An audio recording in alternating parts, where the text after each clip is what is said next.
ዘመዶቼ ጓደኞቼ በመላው ዓለም ያላችሁ አርቲስት ሰማኸኝ በለው ነኝ። ላገር የሚለው ቅጥል ሲወጣልኝ ራሴው በሰራሁት ሙዚቃ ነው። አሳዛኝ ሰበር መረጃ ድምፃዊ ሰማኸኝ በለው ከዚህ ዓለም በሞት ተለይቷል። ድምፃዊ ሰማኸኝ በለው ሰሜ ባላገሩ ባደረበት ህመም ዛሬ እንግዲህ እግሬን ታምሜ ባላገር በባህላዊ ነው የሚወደው በባህላዊ እግሬ ወልቃታለሁ ተብሎ በሱ ይሻላል።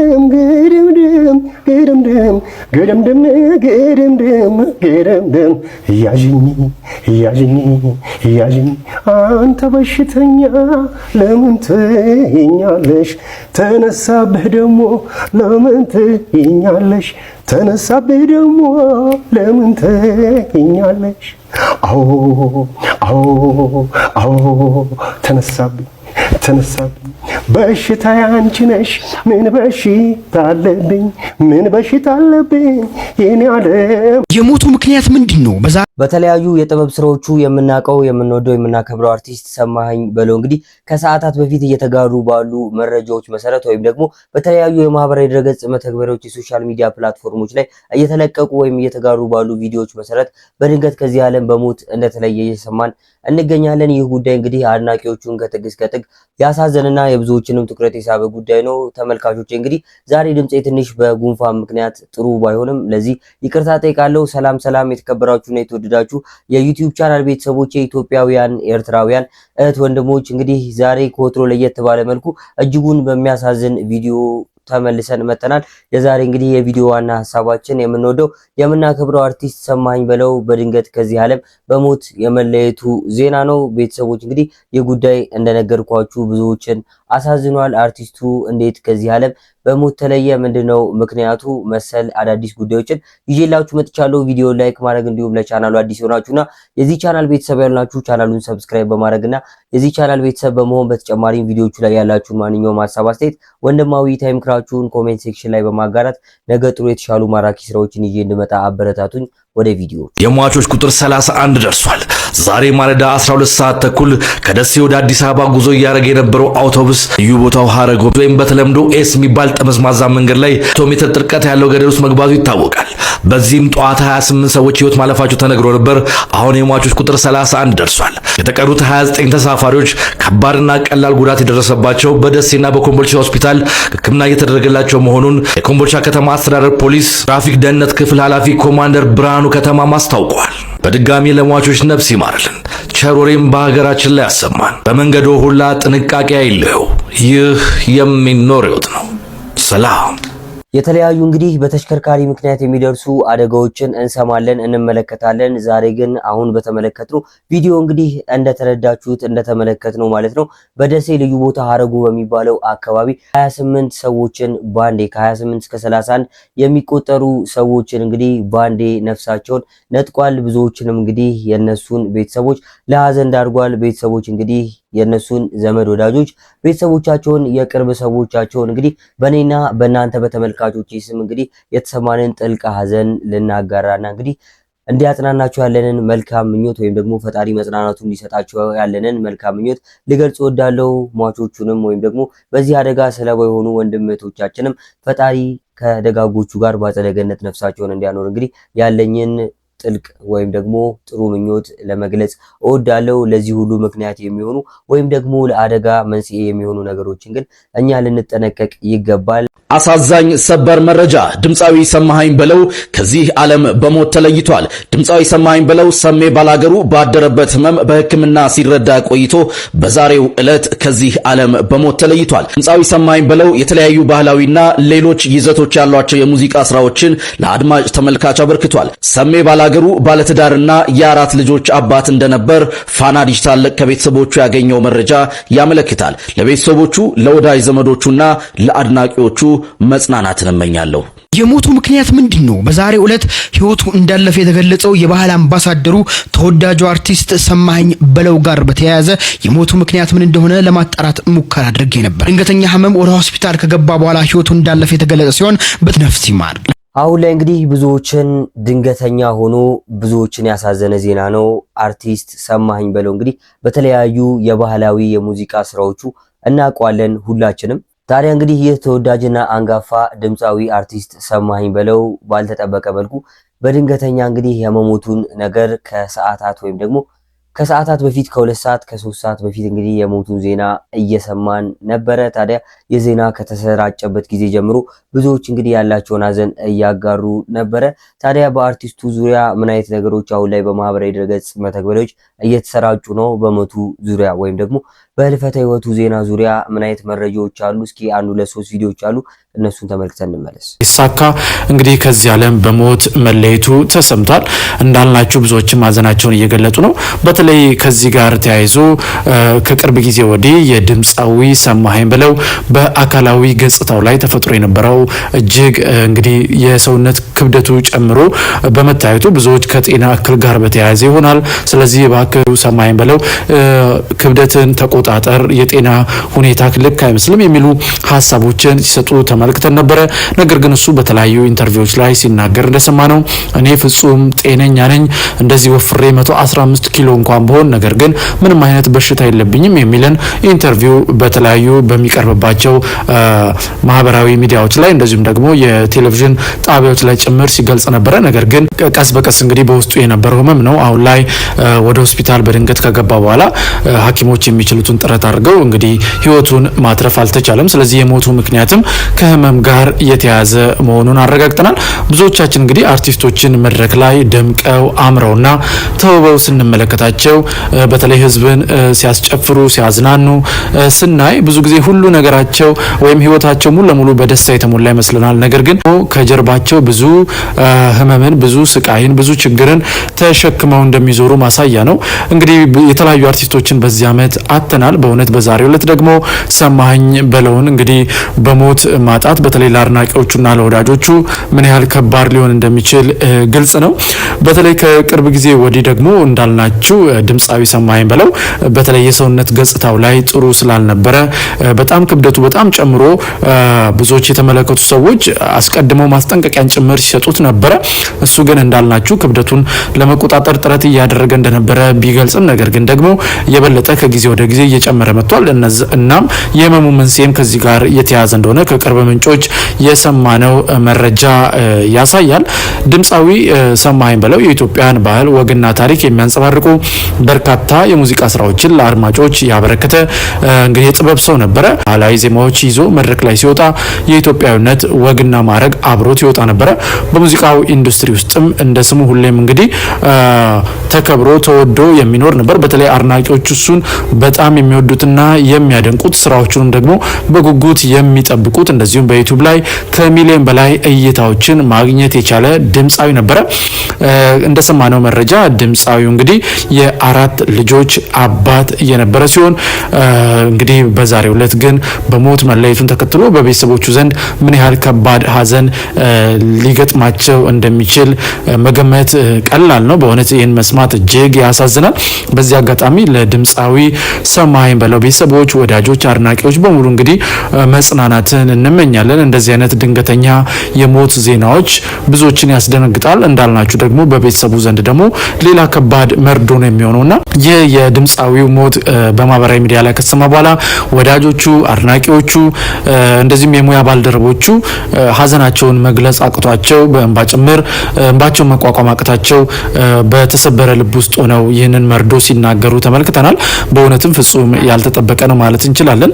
በዚህ ዓመት እንግዲህ እንዳልናችሁ የተለያዩ የምንወዳቸውን አርቲስቶች በሞት እያጣን ነው። ይህን መስማት ደግሞ በእውነት እጅግ ያሳዝናል። አንዳንዴ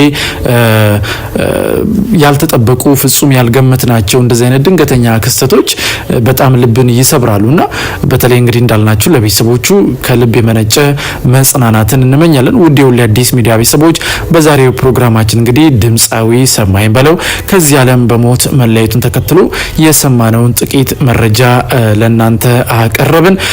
ቪዲዮቹን እንግዲህ እንደተመለከትነው አርቲስቱ ወይም ደግሞ ተወዳጁ አርቲስት ድምፃዊ ሰማኸኝ በለው በድንገት ነው የሞተው። ይሄን ያህል ለረጅም ጊዜ ወይም ደግሞ በረጅም ሰዓታት ወይም በረጅም ቀናት ወራቶች ሰው ታሞ ይሞታል ወይም ደግሞ በብዙ ጊዜ ህመም የሰው ልጅ ይሞታል። የሱ ህመም ግን ድንገተኛ ወይም ደግሞ ሳይጠበቅ እንግዲህ በትንሽ ሰዓታት ውስጥ የተፈጸመ ጉዳይ ነው። ወይም ደግሞ ህመሙን ሳይናገር የሞተበት መንገድ ብዙዎችን አሳዝኗል።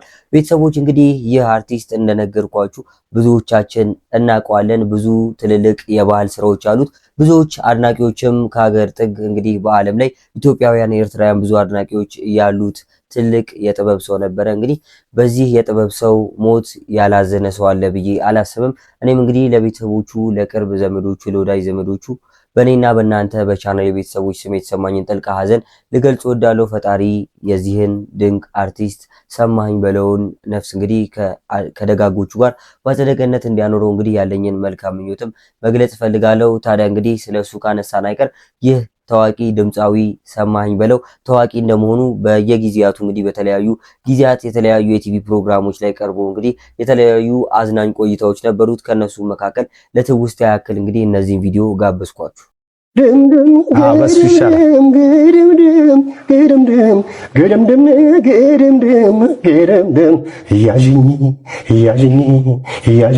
አንተ በሽተኛ ለምን ትይኛለሽ? ተነሳብህ ደግሞ ለምን ትይኛለሽ? ተነሳብህ ደግሞ ለምን ትይኛለሽ? አዎ አዎ አዎ ተነሳብኝ በሽታ ያንቺ ነሽ። ምን በሽታ አለብኝ? ምን በሽታ አለብኝ? የኔ ዓለም ያዥኝ ያዥኝ ያዥኝ ያዥኝ ያዥኝማ ዋው በጣም እናመሰግናለን። ትይዛለሽ ገና። ዋው በጣም እናመሰግናለን። ላጣጥም ነው። ቆይ ሰሜ አንድ ሰሞን በአንተ ስም የተሰየመ ስልክ ነበር አይደል? ሰማኸኝ በለው የሚባል ስልክ አይደል? እስቲ ስለሱ ነገር ጀባ በለ። ስልኩ ወጣላት 3310 ኖኪያ ነው። እዛ መኪና ላይ ምናምን እንጫወትበት ነበር። መኪና ላይ ታኳ አድርገው ንቅንቅ አይደለም። አሁን የተነቀነው ጆሮዬ ሁሉ ምንድነው? እኮ መታደል እኮ ነው። ስም በጆሮዬ ሁሉ ሳል መጣ። ምንድነው? አይዞ ያቃጥላል። አይ እንዴት ነው? ልሄድበት አልሄድበት እንደገና? አዎ ካላለቀ ይዛቀላል። አሪፍ ናት ማለት ነው። ሰምሻ ዛገኝ እንዴት ነው ያስኬዳል? አይ እንዘልቀው ተው እባክህ ማየው በጠሪያንቻ ዘልቀ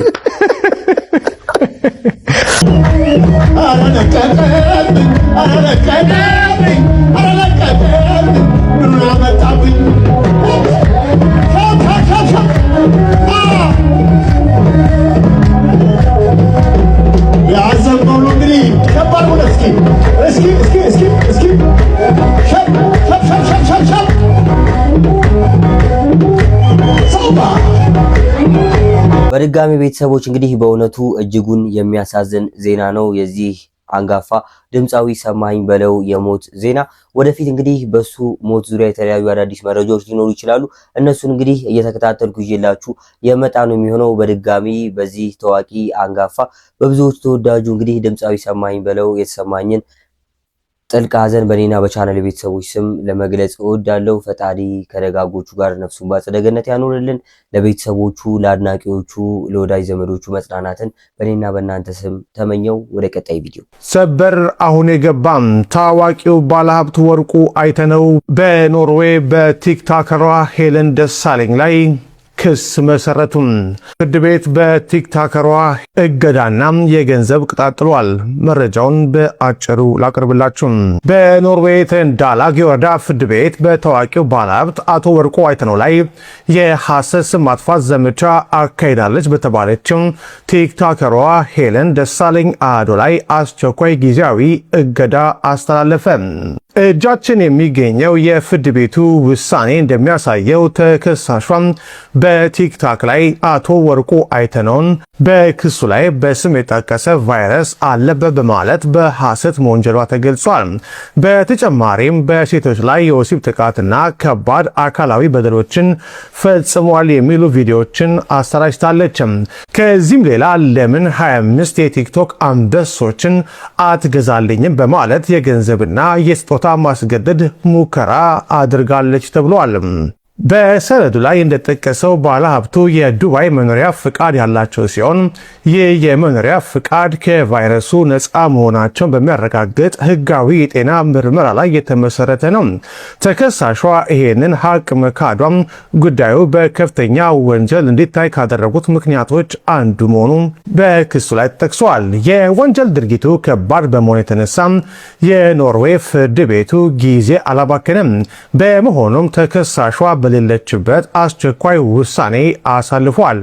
ፍርድ ቤቱም ካስተላለፋቸው ትዕዛዞች መካከል የሚከተሉት ይገኙበታል። አቶ ወርቁ አይተነውን የሚመለከቱ የሐሰት የጤናና የጥቃት ክስ ቪዲዮዎች በእሷ ቁጥጥር ስር ባሉ የቲክታክና ሌሎች ዲጂታል መድረኮች ላይ በአስቸኳይ እንድታጠፋ ታዟል።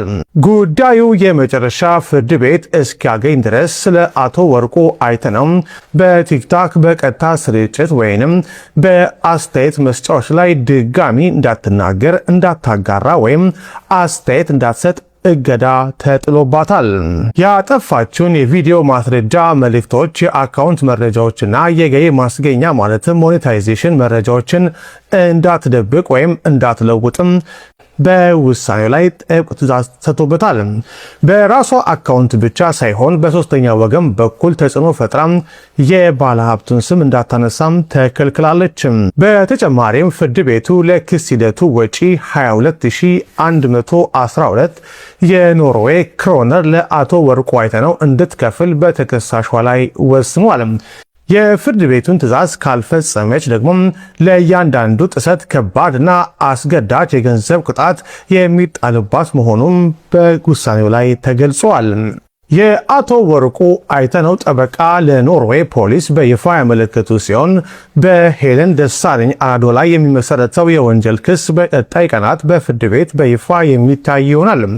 የክስ ሂደቱ በዝርዝር ታይቶ አቶ ወርቁና ጠበቃቸው የሚያቀርቡትን ጠቅላላ ወጪና ከፍተኛ የሆነ የሞራል ካሳ የሚጠይቁበት ይፋዊ የሕግ ሂደት መጀመሩንም ጠበቃው ገልጸዋል።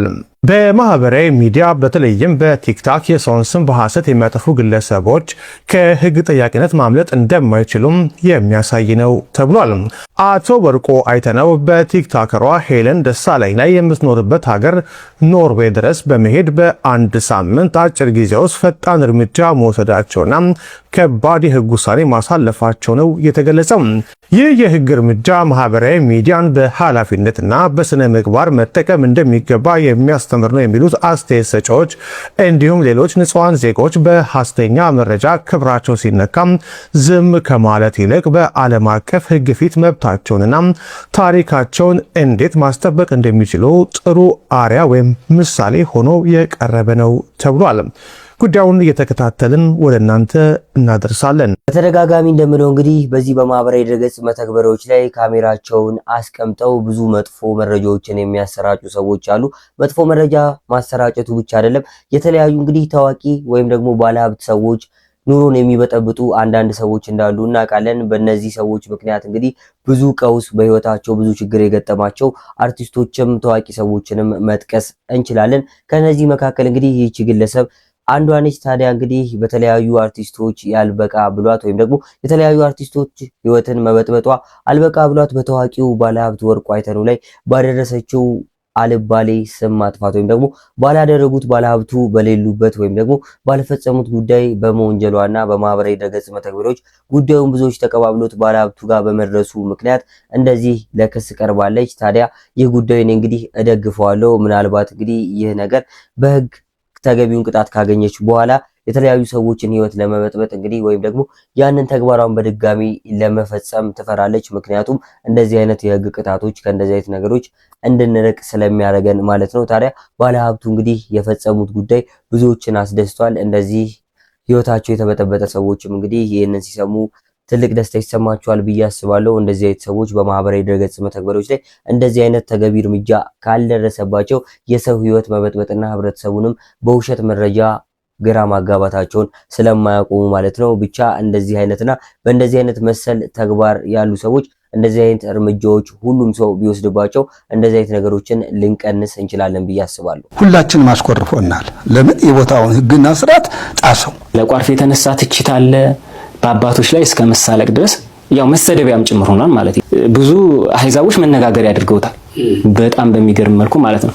ለምን በገዳሙ ያልተፈተሸ ስርዓተ ቤተክርስቲያን ስርዓተ እምነትን እንደገና ቀኖና ቤተክርስቲያን ገዳማዊ ህይወትን መሰረት ያደረገ ነው የሚለው በደንብ የተፈተሸ አልመሰለኝም እና ከዛ አንፃር የተነሳ ስለ ቋርፍ የተነሳ ትችት አለ በአባቶች ላይ እስከ መሳለቅ ድረስ ያው መሰደቢያም ጭምር ሆኗል ማለት ነው። ያኛው እንዳለ ሆኖ ስለዚህ ያ ነገር እንዳይመጣ የተገለጸበት መንገድ ይመስለኛል።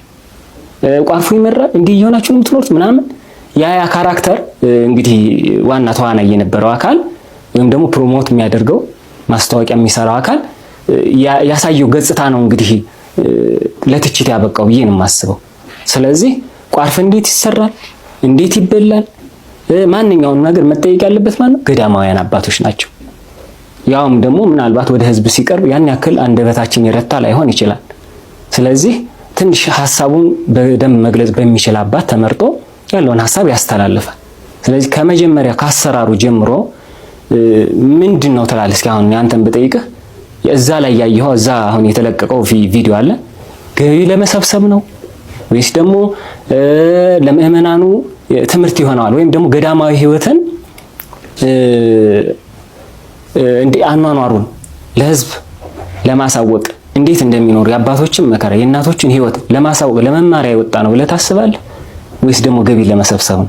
እሸቱ መለሰ እንግዲህ የዶንኪ ቲዩብ አዘጋጅ የስታንድ አፕ ኮሜዲ ባለሙያው የሆነው ኮሜዲያን እሸቱ መለሰ እንግዲህ በዋልድባ ገዳም ሄዶ በሰራው ቪዲዮ ወይም ደግሞ ተንቀሳቃሽ ምስል ምክንያት ከአባቶች በዚህ መልኩ እንግዲህ ተቃውሞ ደርሶበት ነበር። እሱም አሁን በቀጣይ በምንመለከተው ቪዲዮ የይቅርታ ቪዲዮን አጋርቷል። ከዛ በኋላ ደግሞ ያልተጠበቁ ነገሮች ተፈጥሯል። እስኪ ምንድነው ጉዳዩ?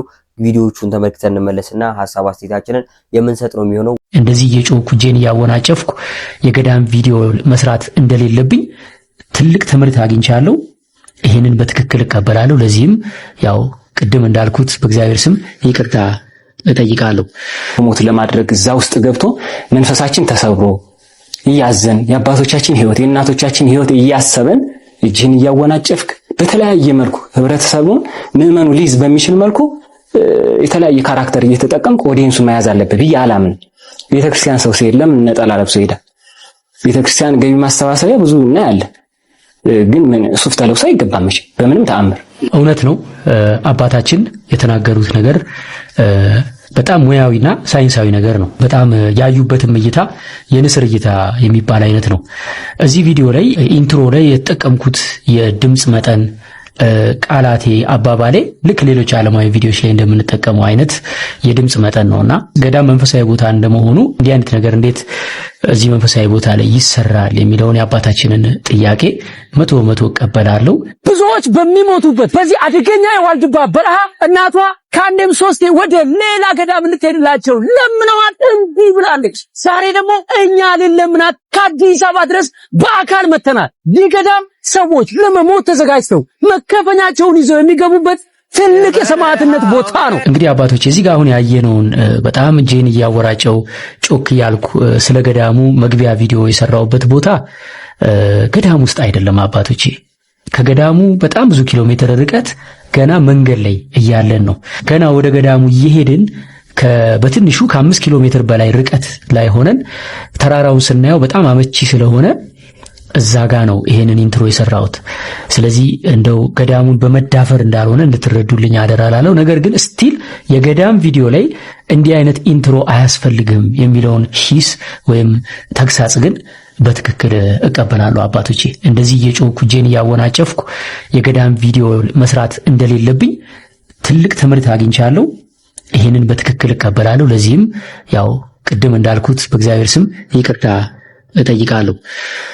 ሌላው አለባበሴን በተመለከተ የተነሳው ጥያቄ ነው አባቶቼ። ሱፉን በተመለከተ እውነት ነው አባታችን በደንብ የንስር እይታ ነው ተመልካችን ለመያዝ የተጠቀመበት ይመስለኛል ብለዋል። እውነት ወትን ነው አባታችን።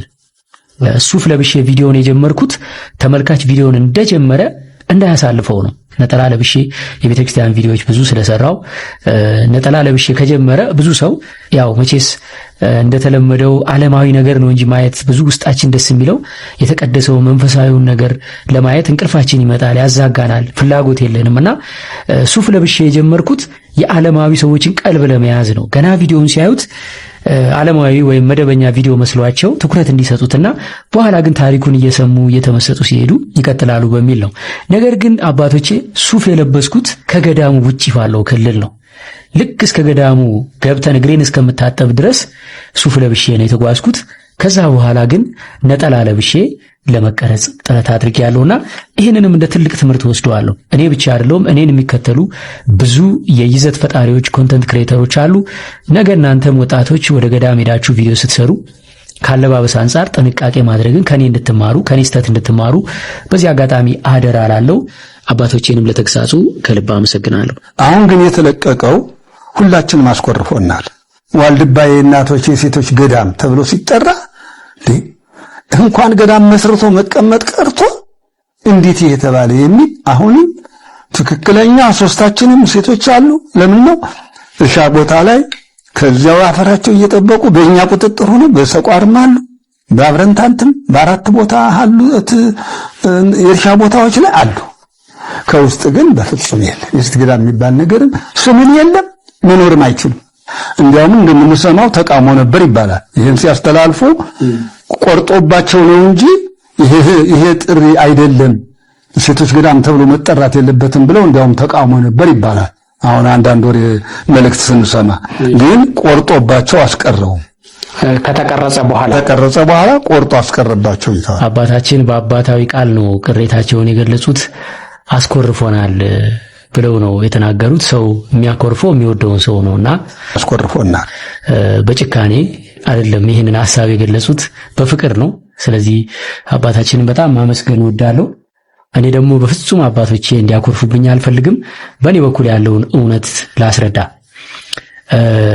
አባታችን እንግዲህ ዶንኪ ቲዩብ ለአንድ ቤተክርስቲያን ወይ ገዳም ቪዲዮ ከመስራቱ በፊት መጀመሪያ ከሀገረ ስብከቱ ከደብሩ ከዛ ከሀገረ ስብከቱ እያለ ደብዳቤ እንዲያመጣ ህጋዊ ደብዳቤ ይጠይቃልና በመግቢያዬ ላይ እንዳልኩት መጀመሪያ ይሄ ገዳም እዚህ ስክሪን ላይ የምታዩትን ደብዳቤ ወደ ዶንኪ ቲዩብ አስገብቷል።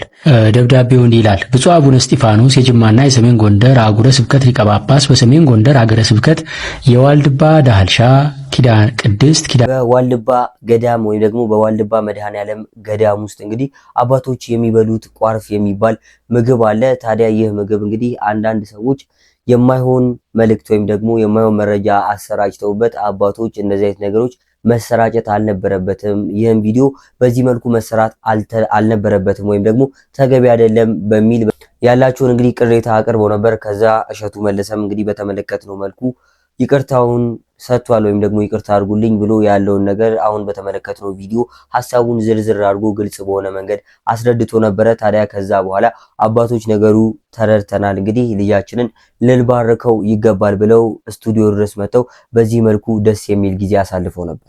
ታጠፋጥቻለሁ በማለትህ ደስ አለ። እንዲህ ያለ ልጅ አርአያ የሚሆን ልጅ በፍጹም ከቤቱ ነው የምንሄድ። ከቤቱ ሄደን መርቀን ባርከን ጸልየን አድነን ቦታህን አገርህ እንድትጠቅም ለዚህ ብለን ነው።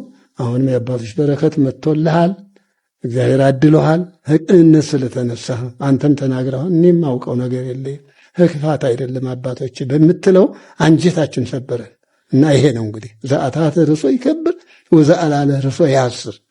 ራሱን ከፍ ከፍ ያደረገ ይዋረዳል፣ ዝቅ ያደረገ ግን ከፍ ይላል በሚለው መሰረት ደስ ብለህና ልጃችን አሁንም እግዚአብሔር አንተንም ይባርክልን።